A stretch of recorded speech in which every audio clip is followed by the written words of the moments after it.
Hello friends, जय श्री कृष्णा। आप सभी का हमारे यूट्यूब चैनल पे हार्दिक स्वागत है। आज हम आपको पापमोचनी एकादशी व्रत कथा, पूजा विधि, शुभ मुहूर्त, महत्व के बारे में बताएंगे। चैत्र मास के कृष्ण पक्ष में पड़ने वाली एकादशी को पापमोचनी एकादशी के नाम से जाना जाता है। इस बार यह एकादशी 7 अप्रैल 2021 बुधवार के दिन है। इस एकादशी व्रत में भगवान विष्णु के चतुर्भुज स्वरूप की पूजा की जाती है। पौराणिक मान्यताओं के अनुसार इस एकादशी का व्रत करने से जन्म जन्म के पापों से मुक्ति मिलती है, इसलिए इस एकादशी का नाम पापमोचनी एकादशी है। इस व्रत के प्रभाव और फल के बारे में स्वयं भगवान कृष्ण ने अर्जुन को बताया है। इस व्रत को करने से मनुष्य के लिए मोक्ष के द्वार खुल जाते हैं। पापमोचनी एकादशी पर भगवान विष्णु जी की पीले फूलों से पूजा करने पर उनकी कृपा बरसती है। इस दिन नवग्रहों की पूजा से भी सभी ग्रह शुभ परिणाम देते हैं। पापमोचनी एकादशी के दिन किसी की निंदा और झूठ बोलने से बचना चाहिए। इस व्रत को करने से ब्रह्म हत्या, स्वर्ण चोरी, मदिरापान, अहिंसा और भ्रूणघात समेत अनेक घोर पापों के दोषों से मुक्ति मिलती है।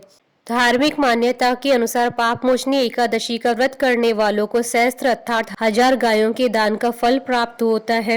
इस दिन व्रत करने से भक्तों को बड़े से बड़े यज्ञों के समान फल भी प्राप्त होता है। शुभ मुहूर्त। हिंदू पंचांग के अनुसार इस बार पापमोचनी एकादशी 7 अप्रैल 2021 दिन बुधवार के दिन है। एकादशी तिथि प्रारंभ होगी 7 अप्रैल 2021 को सुबह 2:09 पर और एकादशी तिथि का समापन होगा अगले दिन 8 अप्रैल 2021 को सुबह 2:28 पर। व्रत पारण का समय रहेगा 8 अप्रैल 2021 को सुबह 8:40 से सुबह 8:42 तक और दोपहर 1:39 से शाम 4:11 तक। हरिवासर समाप्त होने का समय रहेगा 8 अप्रैल 2021 को सुबह 8:40 पर। पापमोचनी एकादशी व्रत की पूजा विधि। पापमोचनी एकादशी के दिन भगवान विष्णु के चतुर्भुज रूप की पूजा की जाती है। व्रत दशमी तिथि से ही शुरू हो जाता है। उस दिन एक बार सात्विक भोजन करें और मन में किसी भी प्रकार के दुर्विचार को आने न दें और भगवान श्री विष्णु की प्रार्थना करें। एकादशी के दिन प्रातः काल स्नान करके षडोपचार सहित विष्णु जी की पूजा करें।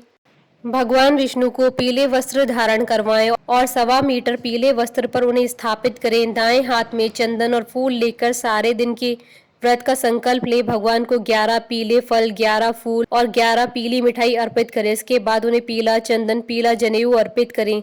इसके बाद पीले आसन पर बैठकर भगवत कथा का पाठ या विष्णु सहस्त्र नाम का पाठ करें। प्रार्थना कहें, आपके मन की इच्छा जरूर पूरी होगी। पूजा के बाद भगवान विष्णु की इस व्रत कथा का पाठ पढ़ें। घी का दीपक जलाकर भगवान के समक्ष जाने या अनजाने में हुए पाप के लिए क्षमा मांगे। ओम नमो भगवते वासुदेवाय मंत्र का जप करें। इसके साथ ही एकादशी तिथि के दिन रात्रि को जागरण करें। इस दिन भिक्षुक, जरूरतमंद व्यक्ति व ब्राह्मणों को दान और भोजन अवश्य कराना चाहिए। द्वादशी के दिन प्रातः स्नान करके विष्णु भगवान की पूजा करें, फिर ब्राह्मणों को भोजन करवाकर दक्षिणा सहित विदा करें और व्रत का पारण करें। पापमोचनी एकादशी व्रत की पौराणिक कथा। अर्जुन ने भगवान श्री कृष्ण से कहा, हे मधुसूदन, अब आप मुझे चैत्र माह के कृष्ण पक्ष में आने वाली एकादशी के बारे में बताइए।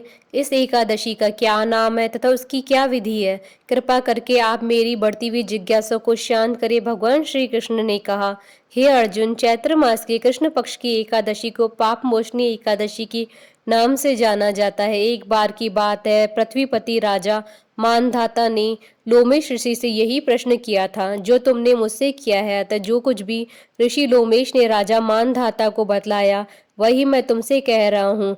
राजा मानधाता ने धर्म के गुप्त रहस्यों के ज्ञाता महर्षि लोमेश से पूछा, हे ऋषि श्रेष्ठ, मनुष्य के पापों का मोचन किस प्रकार संभव है? कृपा कर कोई ऐसा सरल उपाय बताइए जिससे सभी को सहज ही पापों से छुटकारा मिल जाए। महर्षि लोमेश ने कहा, हे नृपति, चैत्र मास के कृष्ण पक्ष की एकादशी का नाम पापमोचनी एकादशी है। उसके व्रत के प्रभाव से मनुष्य के अनेक पाप नष्ट हो जाते हैं। मैं तुम्हें इस व्रत की कथा सुनाता हूँ, ध्यान पूर्वक श्रवण करो। प्राचीन समय में चैत्रत नाम का एक वन था।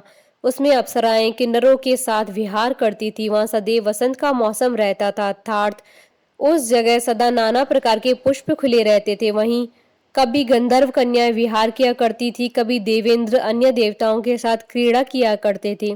उसी वन में मेधावी नाम के एक ऋषि भी तपस्या में लीन थे। वे शिव भक्त थे। एक दिन मंजू घोषा नामक एक अप्सरा ने उनको मोहित कर उनकी निकटता का लाभ उठाने की चेष्टा की, इसलिए वे कुछ ही दूरी पर बैठ वीणा बजाकर मधुर स्वर में गाने लगी।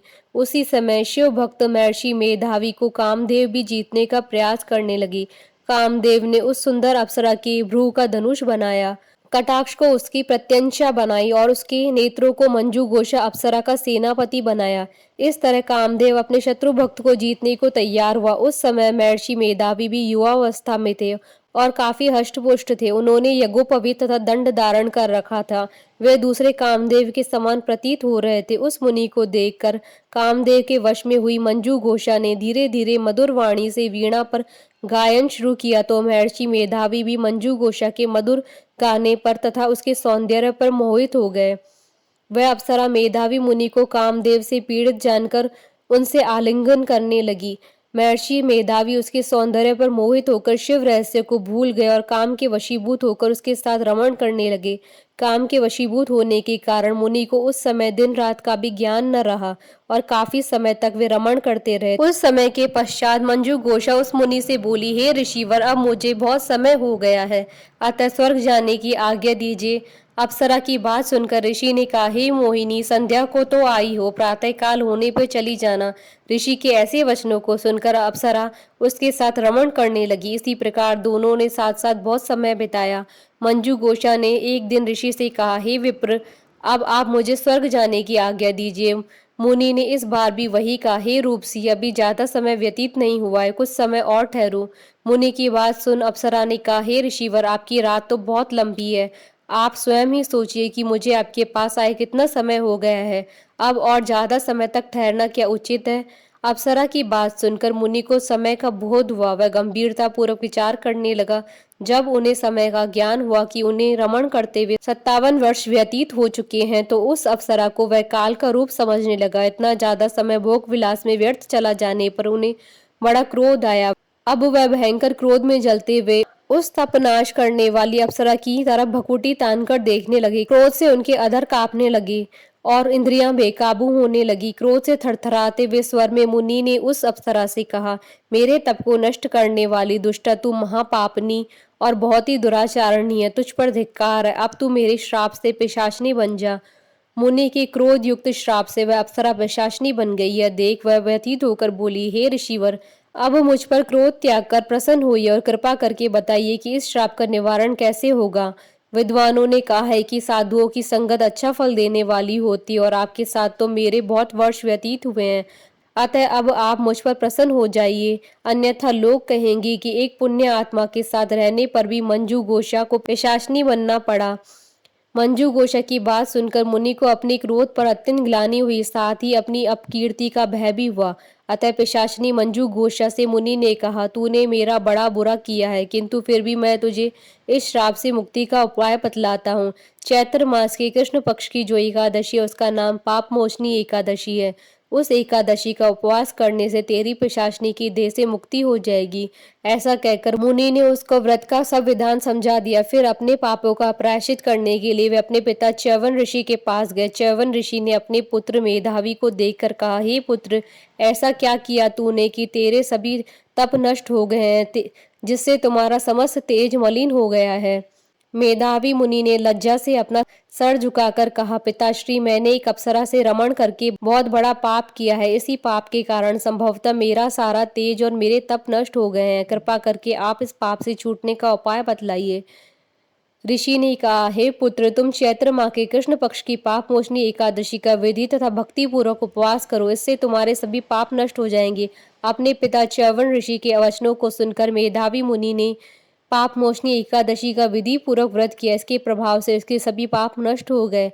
मंजू घोषा अप्सरा भी पाप मोचनी एकादशी का उपवास करने से पिशाचिनी की देह से छूट गई और पुनः अपना सुंदर रूप धारण कर स्वर्ग लोक में चली गई। लोमेश मुनि ने कहा, हे राजन, इस पाप मोचनी एकादशी के प्रभाव से समस्त पाप नष्ट हो जाते हैं। इस एकादशी की कथा की श्रवण व पठन से 1000 गोदान करने का फल प्राप्त होता है।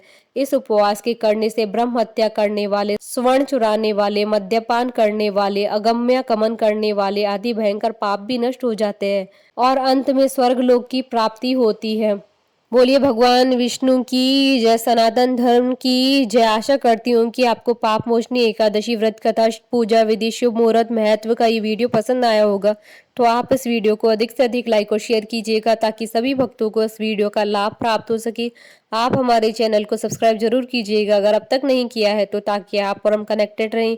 साथ ही प्रेस करना ना भूलिएगा बेल आइकन को, जिससे नए वीडियो से रिलेटेड नोटिफिकेशन आपको तुरंत प्राप्त हो सके।